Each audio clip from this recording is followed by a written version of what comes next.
성부와 성자와 성령의 이름으로 아멘. 예수님과 어머니 하나 되신 성심을 통해 아버지 뜻 안에서 기도드립니다. 예수님과 어머니, 저희들의 인간적인 그리고 기호와 경향에 익숙한 그리고 인간의 뜻이 조작해서 만든 제도와 전통 이런 것에 길들여진 저희들의 사고방식 그 인간적인 모든 속성을 하나도 남기지 말고 다 뽑아 어머니의 위대하신 완덕의 발 아래 봉헌드립니다. 어머니 무참히 짓밟으셔서 인간적인 모든 속성은 저희들에게서 뽑아내어 없애버려 주시고 이제 매일 가르쳐 주시고 배우는 이런 신적 질서와 진리로 인해 저희들의 영혼이 어머니 뱃속에서 다시 태어날 수 있도록 다시 재창조시켜 주시옵소서. 그리하여 성화의 시대에 걸맞는 사고방식과 정신세계의 영혼들이 될 수 있도록 저희들을 축복하여 주시옵기를 간절한 갈망으로 어머니께 특별히 청원드립니다. 이 모든 기도 우리 주 예수 그리스도의 이름으로 기도드리나이다. 아멘. 성부와 성자와 성령의 이름으로 아멘. 안녕하십니까. 하느님의 뜻 선교의 피아수냐입니다. 자, 이제 부활 3주일이 되었습니다.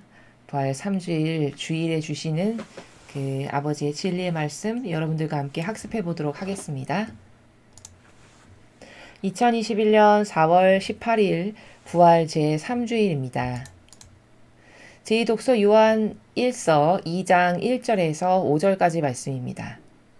나의 자녀 여러분, 내가 여러분에게 이 글을 쓰는 까닭은 여러분이 죄를 짓지 않게 하려는 것입니다. 그러나 누가 죄를 짓더라도 하느님 앞에서 우리를 변호해 주시는 분이 계십니다. 곧 의로우신 예수 그리스도이십니다.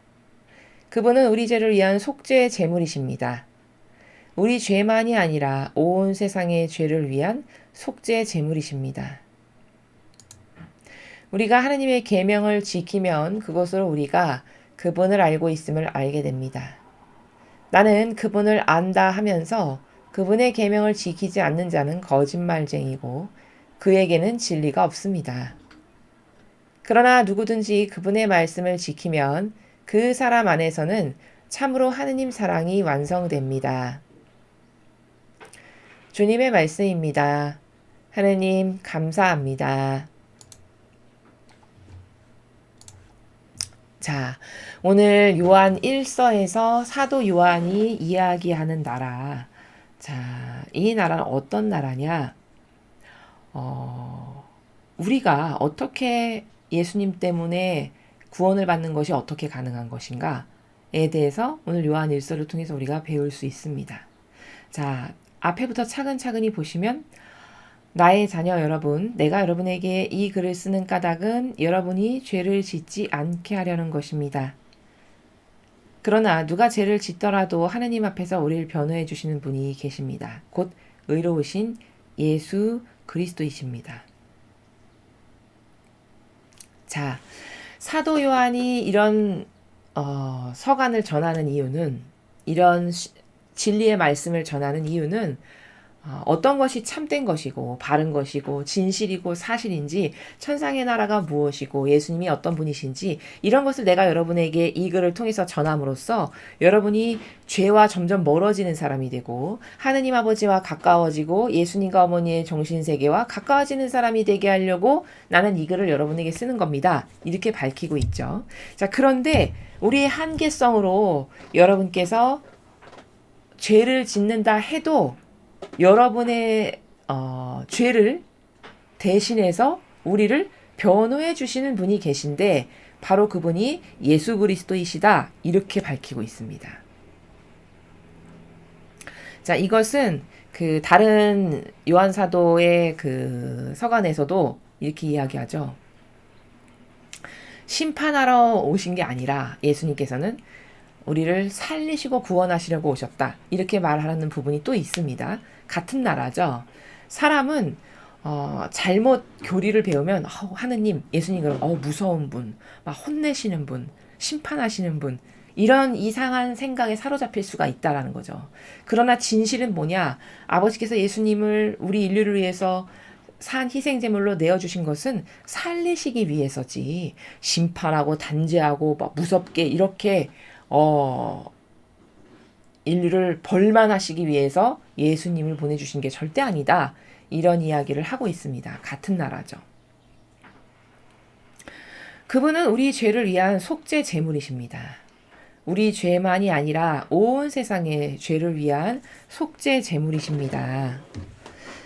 이렇게 밝히고 있습니다. 자, 예수님께서는 우리의 죄를 대신해서 완벽하게 배상과 보속을 하셨어요. 그러니까 산 희생제물, 여기 속죄 제물이라는 것은 다른 사람의 죄악을 대신 바치고 배상하고 보속하는 제물이라고, 속죄 제물이라고, 그 죄를 회개하고 뉘우치고 속죄하는 제물이다라고 이렇게 말씀을 하셨어요. 즉 다른 표현으로 하면 산 희생 제물이신 거예요. 우리를 위한. 근데 그 산 희생 제물로서 오신 것이 우리뿐만 아니라 온 세상의 죄를 위한, 왜? 모든 온 세상을 하느님께서 창조하신 다 아버지의 자녀들이니까 그들 모두의 죄를 대신 짊어지고 완벽한 배상과 보속을 하신 산 희생제물이시다. 이렇게 밝히는 거거든요. 자, 2절에서 우리가 발견할 수 있는 중요한 원리가 하나 있는데 그게 뭐냐? 어떻게 예수님이 한 명도 아니고 두 명도 아니고 온 인류의 맨 처음에 첫 번째 영혼부터 마지막 시대 마지막 영혼까지를 다 끌어안는 배상과 보속이 어떻게 가능하냐?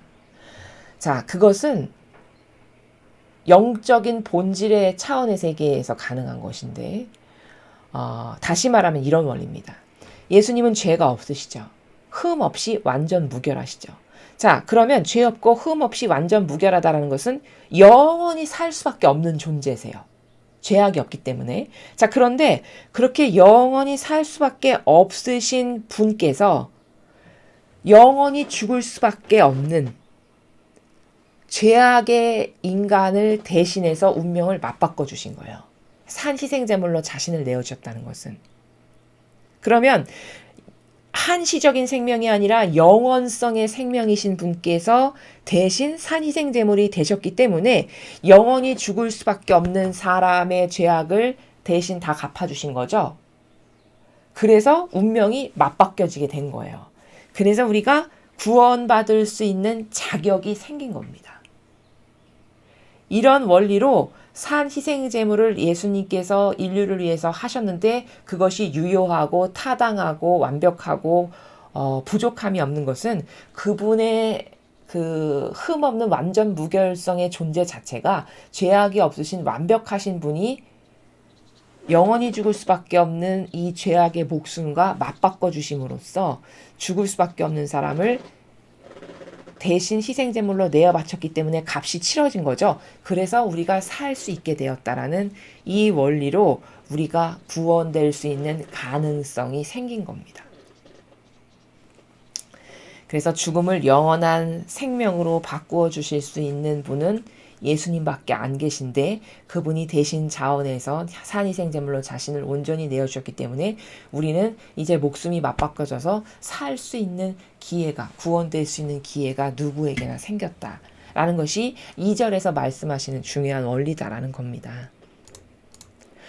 우리가 하느님의 계명을 지키면 그것으로 우리가 그분을 알고 있음을 알게 됩니다. 나는 그분을 안다 하면서 그분의 계명을 지키지 않는 자는 거짓말쟁이고 그에겐 진리가 없습니다. 자, 3절과 4절의 나라는 앞에 강의에서도 제가 많은 설명을 드렸는데 아주 간단하게 이야기하면 이거예요. 사랑한다. 예를 들어 4절처럼 난 하느님을 알아. 이러면 안다라는 것은 그분을 믿는다는 거고 그분과 하나 된다라는 거고 그분을 신뢰한다라는 나라죠. 그렇게 하나 됐고 믿고 신뢰한다면 하느님 아버지께서 주신 계명을 당연히 지키겠죠. 즉 어떤 사람의 말이나 행동을 통해서 우리는 유추해 볼 수 있는 나라가 이 자연법에도 존재하잖아요. 저 사람이 어떤 사람인지, 저 사람의 수준이 어떤지를 그 사람의 말이나 행동이나 행간을 통해서 우리는 발견할 수 있어요. 이 자연법에서도. 천상의 나라는 그것이 더 확대된 세계입니다. 그러니까 누군가가 나는 하느님을 사랑해. 난 예수님과 어머니를 사랑해. 닮고 싶어. 하나 되고 싶어. 이렇게 말을 하는데 실제적으로 그의 행동이 맺은 열매가 계명을 안 지킨다. 그럼 그 사람은 거짓말장이라는 거예요. 말만 그렇게 할 뿐이지 실제적으로 맺는 열매는 정반대인 열매를 맺으니까. 그쵸? 근데 세상 사람들은 이런 것에 다 현혹되고 속죠. 왜? 형상만을 보니까. 근데 천상의 나라에는 이런 것이 대낮처럼 밝혀져 있는 세계예요. 아무리 번드르한 말을 한다 한들 절대로 속일 수 없는. 왜? 속이 대낮처럼 다 밝혀져서 다 훤히 드러나는 나라가 천상의 나라니까. 그러니까 예수님 앞에서는 요만큼도 뭘 숨기거나 아버지나 성모님이나 예수님 앞에서는 감출 수가 없는 것이 다 본질의 나라에서 살아가시는 세계고 그 차원이고 그 영역이기 때문에 속을 꿰뚫어 보시기 때문에 아무리 거추장으로 대단히 유려하고 교묘하고 착한 척 온갖 것을 다 해도 속일 수가 없는 세계인데 이 지상은 그 본질 속을 꿰뚫어 보는 정신세계 마인드가 아예 없기 때문에 사람이 겉으로 치장하고 착해 보이고 친절하고 겸손한 척 하는 것에 다 속는다라는 거예요. 그래서 3절과 4절은 본질의 나라에서 어떤 저 영혼 하나가 저 사람이 진짜 하나님께 속한 자녀인지 하나님을 진짜 사랑하는 건지 진짜 신뢰하고 믿는지를 보려면 저 사람이 계명을 지키는가 안 지키는가 그거 하나만 보면 다 알 수 있다는 거죠. 계명을 하나도 지키지 않는데 겉으로만 난 하느님 사랑해, 예수님과 어머니 사랑해, 하나 되고 싶어. 이건 다 거짓말이고 남을 속이는 자다. 그런 사람에게는 진리가 없다. 참된 진실과 사실이 그 영혼의 마음 안에는 없다. 거짓말만 그리고 남에게 보이기 위한 처세로서 그런 말만을 할 뿐이지 이런 나라죠. 그래서 누구를 사랑한다면 믿는다면 신뢰한다면 그 사람과 하나 될 것이고 그 사람이 하는 말을 지킬 것이다라고 하는 그런 원리의 나라에서 3절과 4절을 지금 이야기하고 있습니다. 그러나 누구든지 그분의 말씀을 지키면 그 사람 안에서는 참으로 하느님 사랑이 완성됩니다. 그러나 어떤 사람이 하느님 아버지께서 주신 계명의 말씀을 지키고 살아간다면 아, 저 사람 진짜 하느님 사랑하는 사람이구나. 저 사람 진짜 하느님을 믿고 신뢰하는 영혼이구나 하는 게 입증이 된다는 거예요. 그의 행실을 통해서. 그래서 이 같은 차원의 나라를 예수님께서는 너는 겉을 보지만 나는 속을 본다. 이렇게 말씀하시죠. 그 속 의지가 맺은 열매, 그 행위가 맺은 열매를 통해서 저 사람이 하는 말이 진짜인지 가짜인지를 분별하실 수 있다는 겁니다. 같은 나라예요. 5절도. 누가 아버지 계명을 지켜. 그럼 저 사람 진짜 하나님 사랑하는 사람이구나. 진짜 믿음이 있는 사람이고 진짜 하나님을 신뢰하는 사람이구나. 라는 것이 입증되는 순간이다. 그래서 그 사람 안에서는 하나님의 사랑이 완성된다. 즉 그 사람은 구원되기에 합당하다. 이렇게 이야기를 하고 있습니다. 자, 계속해서 오늘 주신 복음 말씀 함께 보시겠습니다. 루카복음 24장 35절에서 48절까지의 말씀입니다. 주님 영광 받으소서. 그 무렵 예수님의 제자들은 길에서 겪은 일과 빵을 떼실 때 그분을 알아보게 된 일을 이야기해 주었다. 그들이 이러한 이야기를 하고 있을 때 예수님께서 그들 가운데 서시어 평화가 너희와 함께 하고 그들에게 말씀하셨다. 그들은 너무나 무섭고 두려워 유령을 보는 줄로 생각하였다. 그러자 예수님께서 그들에게 이르셨다. 왜 놀라느냐? 어찌하여 너희 마음에 여러 가지 의욕이 있느냐? 내 손과 내 발을 보아라. 바로 나다. 나를 만져보아라. 유령은 살과 뼈가 없지만 나는 너희도 보다시피 살과 뼈가 있다. 이렇게 말씀하시고 나서 그들에게 손과 발을 보여주셨다. 그들은 너무 기쁜 나머지 아직도 믿지 못하고 놀라워하는데 예수님께서 그들에게 여기 먹을 것이 좀 있느냐 하고 물으셨다.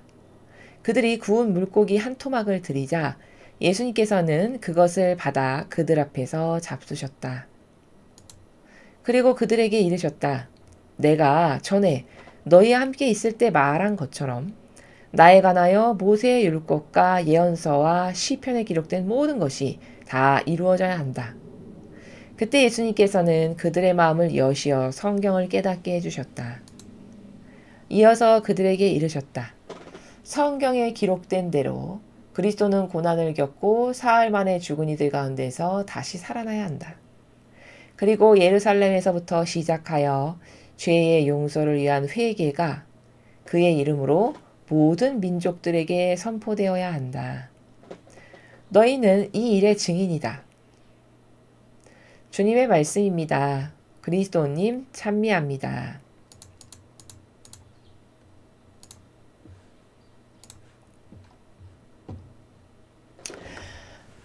자, 이제 엠마오에서 예수님을 만났던 제자들이 돌아와가지고 이 12명의 제자들에게 막 자기들이 겪었던 일을 이야기를 하는 거죠. 우리가 길을 가고 있었는데 갑자기 어디선가 예수님이 나타나시더니 뭐 길에서 막 하나님의 그 말씀 성경을 막 풀이해 주시고, 그리고 우리가 어떤 집에 묵었는데 갑자기 빵을 떼어 주셨을 때 그 성체성사의 엄청난 은총을 통해 예수님이 어떤 분이신지를 우리가 알아봤다. 이런 얘기를 하는 거죠. 이제 이런 이야기를 막 주고받고 있는데 또 예수님께서 호련히 갑자기 방 한가운데 나타나셔서 평화가 너희와 함께 이렇게 말씀을 하신 거예요. 그랬더니 제자들이 또 소스라치게 깜짝 놀랐겠죠. 왜? 자연법에선 도저히 그런 일을 본 적이 없으니까. 게다가 제자들은 아직까지도 예수님께서 어떤 분이신지를 온전히 깨닫지를 못했어요. 하느님의 아드님이시고 그리스도라시라면 당연히 돌아가신 지 사흘 만에 부활하시는 게 너무 당연한 거고, 성경에 그렇게 기록되어 있으니까 아버지 말씀은 반드시 이루어지죠. 그러니까 이게 반드시 이루어질 일이야. 이런 것에 대한 확신이나 어떤 절대성의 나라로서의 믿음이나 이런 게 없는 상태였죠. 희박한 상태였단 말이죠. 근데 갑자기 예수님께서 분명히 돌아가셨는데 방 한가운데 나타나시니까 얼마나 깜짝 놀랐겠습니까? 그러니까 유령을 보는 걸로 생각을 한 거예요. 그 마음을 다 아시는 예수님께서, 꿰뚫어 보시는 예수님께서 왜 놀라느냐? 어찌하여 너희 마음에 여러 가지 의혹이 있느냐? 이렇게 말씀을 하세요. 그러면서 내 손과 내 발을 봐라. 바로 나다. 나를 만져봐라. 유령은 살과 뼈가 없지만 나는 너희도 보다시피 살과 뼈가 이렇게 있다. 이렇게 말씀을 하셨어요. 자, 예수님께서 38절과 39절에서 아니 왜 놀라느냐? 왜 어째서 마음에 의혹이 있느냐? 여기 내 손과 내 발을 만져봐라. 그 토마스 같은 수준은 만져봐야 믿는다며. 이거 봐라. 나 진짜 이렇게 다시 부활했다. 유령은 살과 뼈 같은 게 없지. 근데 나는 너희가 보다시피 이렇게 살과 뼈가 있지 않니? 이렇게 지금 말씀하세요. 자, 38절과 39절의 예수님의 말씀을 통해서 우리는 뭘 발견할 수 있죠? 인간의 수준을 미루어 짐작해 볼 수 있어요. 인간의 수준이 저렇게 일일이 하나하나 다 양파 껍질 까듯이 까서 입증해서 말해주고 보여주고 만져봐야만 믿는 수준임을 예수님이 이미 다 아시고, 제자들의 수준이 아직 그 정도임을 아시고 아예 자진으로 봐라, 만져봐라 얘들아, 나 이렇게 살과 뼈 있지? 나 진짜 부활한 거 맞지? 이렇게 하고 계신 거예요 지금. 이걸 통해서 제자들의 수준이 정말 인간적이고 한심한 수준이었구나. 이걸 38절과 39절의 예수님의 말씀을 통해서 오히려 우리가 얼마든지 미루어 유추가 가능하죠. 아직도 이런 지경이었어요, 제자들이. 이렇게 말씀하시고 나서 그들에게 손과 발을 보여주셨다. 그냥 보여달라 말도 안 했는데 그냥 알아서 이렇게 보여주시는 거죠. 얘네들이 나를 분명히 못 믿을 거고, 얘네들이 인간적인 사고방식과 경향 가운데 살아서 분명히 깜짝 놀랄 텐데 이걸 다 아시는 거죠. 그리고는 이렇게 자진해서 보여주시는 거예요. 봐라. 야, 너 만져봐야 믿는다며? 자, 만져봐라. 뭐 이런 나라죠. 그러니까 이제 눈으로 진짜 받고 살과 뼈가 다 있네. 너무 진짜 진실이네. 이래서 너무 기쁜데도 불구하고 아직도 믿지 못하고 이렇게 나오죠. 41절에. 여러분, 인간이 이렇게 완고합니다. 참 인간은 진짜 고질적이에요. 고질적 불구자예요. 그렇게 눈앞에 보여주고 입증 증거를 내미시는데도 불구하고 아직도 믿지 못하고 놀라워하는데 이렇게 전하고 있잖아요. 이걸 통해서 인간이 얼마나 완고하고 고집스럽고 자기 사고방식을 안 버리는지를 우리가 발견할 수 있어야 된다는 거죠. 이건 비단 제자들에게만 국한된 거냐? 아니라는 거죠. 이건 진리의 세계 안에서 살아가지 않는, 예수님이나 어머니께서 살아가시는 정신세계에 함께 용해돼서 살아가지 않는 모든 사람이 다 정도의 차이만 있을 뿐이지 이 차원에서 산다는 거예요. 그래서 아직도 믿지 못하고 막 놀라워하는데 예수님께서 그들에게 이렇게 말씀하세요. 여기 먹을 것이 좀 있냐? 이렇게 물어보셨어요. 그러니까 제자들이 구운 물고기 한 토막을 예수님께 드렸어요. 그러니까 예수님께서 그것을 받아서 그들 앞에서 이렇게 잡수십니다. 자, 예수님께서 여기 좀 먹을 게 있냐 해서 물고기 드리니까 잡수시는 이 행간을 왜 하셨을까? 이거 배가 엄청 고프셔서 허기지셔서냐? 그게 아닙니다. 예수님께서 이런 일을 2차로 먼저 첫 번째는 말로써 이렇게 얘들아 나다 이렇게 입증을 하셨고 두 번째로 지금 먹을 것을 직접 잡수시는 것을 보여주는 거예요. 제자들에게. 왜 보여줄까? 하나님께는 불가능이란 없는 분이시다. 그래서 아버지께서는 사흘날에 죽은 이들 가운데서 부활할 거고라고 하는 아버지의 그 말씀대로 나는 진짜 부활했고 이렇게 너희 눈앞에 너희가 보다시피 살과 뼈가 있는 상태로 나 부활했지 않니? 라는 것을 2차로 입증하시는 거예요. 이렇게 먹을 것을 드시면서. 유령은 먹을 걸 먹지 않을 거 아니에요. 살과 뼈가 있지 않은 상태니까. 근데 이 물고기를 이렇게 드시는 것을 제자들 앞에서 보여주심으로써 하느님이 말씀하신 게 진짜 이루어지는 거구나. 하느님이 그런 분이시구나. 하느님께는 불가능이란 없는 거구나. 돌아가신 분이 다시 저렇게 부활하실 수가 있는 거구나. 이걸 입증하시기 위해서 깨닫게 하시려고 이런 일을 하신다는 거예요. 제자들이 믿게 하시기 위해서. 참 예수님 이런 걸 보면요. 예수님은 정말 인내심이 많고 정말 다양한 방법으로 우리를 위해서 노력하신다는 걸 아실 수 있죠. 이 제자들을 위해서 이렇게 제자들이 믿게 하게끔 위해서 노력하시는 것이 제자들에게만 국한돼서 이해하시면 사고의 그 폭이 여러분이 거시적이지 못하신 거고 이런 것은 이 제자들뿐만 아니라 인류에게 내가 이런 존재인데 이런 존재라는 것을 이런 지극한 인내와 사랑으로 너희들에게 스스로 입증한다는 것을 보여주시는 그 거룩한 사랑의 나라를 우리가 발견하고 깨달아야 된다는 것이죠. 그리고 그들에게 이르셨다. 내가 전에 너희와 함께 있을 때 말한 것처럼 나에 관하여 모세율법과 예언서와 시편에 기록된 모든 것이 다 이루어져야 한다. 제자들에게 지금 뭘 가르치시는 거죠? 얘들아, 아버지의 뜻은 아버지가 한번 성성을 걸어서 선포하시고 말씀하신 것은 반드시 이루어지고야 많은 세계가 천상의 나라란다. 이걸 지금 또 가르치시는 거예요. 계속 입증하시고 가르치시고 전하시는 겁니다. 부활하셔서 제자들에게 나타나셔서. 왜? 제자들이 너무 무지하고 아직도 그 경향에 사로잡혀서 살고 전혀 깨닫지를 못하니까 천상의 나라가 어떤 나라고 아버지가 어떤 분이신지를 전혀 모르니까 자꾸 깨닫고 발견하도록 가르치시고 전하고 보여주시고 이러시는 거예요. 그러니까 얘들아 아버지가 한번 말씀하신 것은 이렇게 다 완벽하게 이루어지는 거고 너희가 보다시피 내가 진짜 아버지가 선언하신 것처럼 부활했지 않니? 그러니 예언서와 시편과 모세 율법에 이르기까지 구약부터 신약에 이르기까지 아버지께서 말씀하신 게 다 이루어져야 되는 거란다. 이렇게 말씀하시는 거죠. 그때 예수님께서는 그들의 마음을 여시어 성경을 깨닫게 해주셨다. 마치 엠마오에서 만났던 제자들의 그 마음을 여셔서 성경도 설명하시고 성취성사를 통해서 어떤 분이신지를 알아볼 수 있는 이런 은총을 주셨던 것처럼 지금 또 그런 나라를 펼치시는 거죠. 제자들 앞에서. 이어서 그들에게 이르셨다.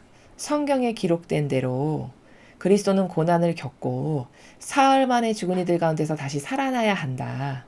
그리고 예루살렘에서부터 시작하여 죄의 용서를 위한 회개가 그의 이름으로 모든 민족들에게 선포되어야 한다. 너희는 이 일의 증인이다. 자, 얘들아 성경에 기록된 아버지께서 한번 말씀하신 것은 반드시 이루어지는 나라란다. 그러니까 아버지께서 뭐라고 말씀하셨어? 성경에서 그리스도는 고난을 겪고 사흘 만에 죽은 이들 가운데서 부활한다고 했지. 그래서 내가 아버지 말씀이 완벽하게 이루어졌다라는 증거로서 이렇게 부활한 것을 너희들에게 지금 보여주고 있는 거야. 아버지가 한번 말씀하신 것은 이렇게 반드시 이루어져야 만다라는 산 증거로 그 입증의 자료로 내가 너희들에게 이렇게 나타나서 보여주고 있단다. 이런 말씀이시면서 그리고 이제 나의 부활을 통해서 시작은 예루살렘에서 시작하였으나 이제 이것이 이런 진실과 사실의 나라, 이런 진리의 나라, 아버지께서 어떻게 다스리시고 어떻게 살아계신지에 대한 이런 모든 실제적 내용과 참된 진실과 사실이 예루살렘뿐만 아니라 이제 전 세계 이방인의 세력에까지 다 퍼져나가서 모든 민족들에게 선포되어야 한다. 라고 말씀하시면서 너희가 바로 이 앞으로 모든 민족들에게 지금 너희들이 봤었던 일들이 얼마나 참된 진실이고 사실이고 아버지의 뜻이 반드시 이루어지고야 말고 한다라는 이런 기타 등등의 모든 일들이 전 세계 모든 민족들에게 선포되어야 하는데 너희가 바로 그 일의 증인이다. 왜? 두 눈으로 목격하고 보고 만져봤고 진짜 그 장소에 있었고 이랬죠. 목격 증인들이죠. 그러니까 너희가 앞으로 전 인류에게 이 사실이 이런 참된 진실과 사실이 올바르게 선포돼서 다른 민족도 회개하고 뉘우치고 아버지께로 돌아와야 된다라고 하는 이 사명을 행하는 일에 너희들은 증인이다. 이렇게 말씀하시는 나라잖아요. 근데 후미에 요런 비밀이 숨어져 있습니다. 너희는 이 일의 증인이다. 이렇게 말씀하셨지. 얘들아, 너희가 이 일의 증인이니까 가서 이걸 반드시 해라. 이렇게 말씀은 안 하셨어요. 그러니까 저 행간의 48절의 행간의 나라는 어떤 거냐면 하느님 아버지께서도 그렇고 예수님께서도 그렇고 무엇을 절대 강요하지 않으세요.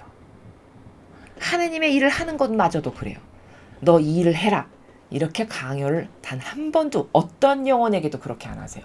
심지어 성모님께도 그 수태고지를 그 천사가 전화를 왔을 때 당신은 메시아의 그리스도의 어머니가 될 것이니 이것을 하십시오. 이렇게 강권으로 강요하던가요? 그렇지 않아요. 그 행간의 나라를 살펴보면 그 천사가 피아수로 어머니께 아버지의 뜻을 넌지시 한번 이렇게 던져보시는 겁니다. 성모님께. 당신에게 앞으로 이러한 일이 있을 건데 어떻게 받아들이는가 한번 이렇게 던져보시는 거예요. 근데 성모님이 반향을 너무 잘하셨죠. 완벽하게. 피아수로. 절대성의 나라에서. 이 몸은 주님의 종입니다. 아니 말씀하신 대로 반드시 그대로 이루어지는 것이 저의 소원입니다. 이렇게 답변을 하시잖아요. 이래서 그 일이 성모님께 은총으로 오게 된 것이지 어떤 강권이나 강요로 인해서 하느님께서는 절대 일하지 않으신다는 게 답이에요. 여기 후미의 48절도 너희는 이 일의 증인이다. 그러니까 가서 너 세상 민족들에게 가서 선포하고 전하고 내가 이렇게 부활한 게 사실이라고 말해라. 이렇게 강요를 하지 않으세요. 다만 이것이 너희는 이 일의 증인이야. 그런데 너가 그것을 다른 민족들에게 선포하고 전하고 말고는 너의 자유의지고 너의 반향이 그것을 너의 사명으로 받아들일 것인가 아닌가는 다 너의 자유의지에 달린 거란다. 이 말이 내포적으로 함축되어 있는 나라가 48절의 나라라는 거예요.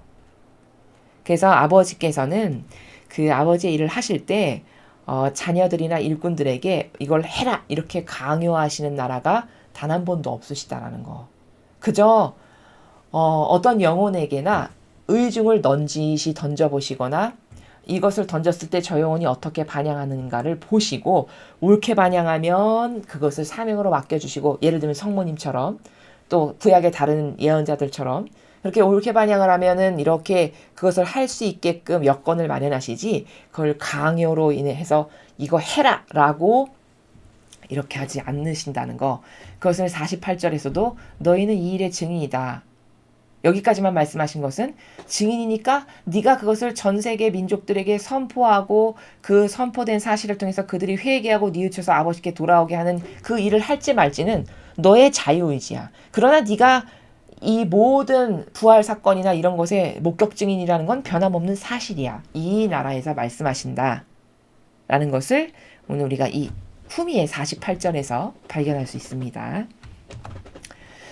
자, 그래서 오늘 이 독서도 요한 1서고 복음도 복음은 루카 복음이었네요. 자, 이렇게 두 내용을 살펴보았습니다. 예수님께서 우리를 위해서 희생 제물로 바쳐지신 것은 영원히 사실 수밖에 없는 분이 영원히 죽을 수밖에 없는 우리 인류와 목숨을 맞바꿔 주심으로써 이제 죽을 수밖에 없는 사람이 살 수 있는 구원될 수 있는 그런 엄청난 은총과 축복을 우리 인류가 받게 되었다. 이것이 구원 예수님의 그 산 희생제물로서 내어 바치심으로써 우리가 구원될 수 있는 원리다라는 것이고 또 복음을 통해서는 이런 인간적인 반향의 차원의 세계와 그 차원을 뛰어넘는 신적인 나라의 차원에서 벌어지는 일들 이런 일들을 지금 계속 보여주심으로써 인간이 자신이 살아가는 차원의 세계의 수준을 깨닫고 그 차원에서 그 프레임에서 뛰어나와서 하느님께서 살아가시고 예수님 어머니께서 살아가시는 차원의 나라에서 살아가려면 나의 어떤 것을 없애고 또 어떤 것을 갖기를 갈망하고 희망해야 되는가라는 것에 대해서 어제, 그제, 그리고 오늘에 이르기까지 이런 차원의 세계에 대해서 말씀을 해 주신 것을 오늘 우리가 학습할 수 있었습니다. 오늘 배운 사실들을 가지고 여러분께서 또 새로운 영혼으로 거듭나시는 하루가 되셨으면 좋겠습니다. 이상으로 2021년 4월 18일 부활제 3주일 복음 해설을 마치겠습니다. 감사합니다.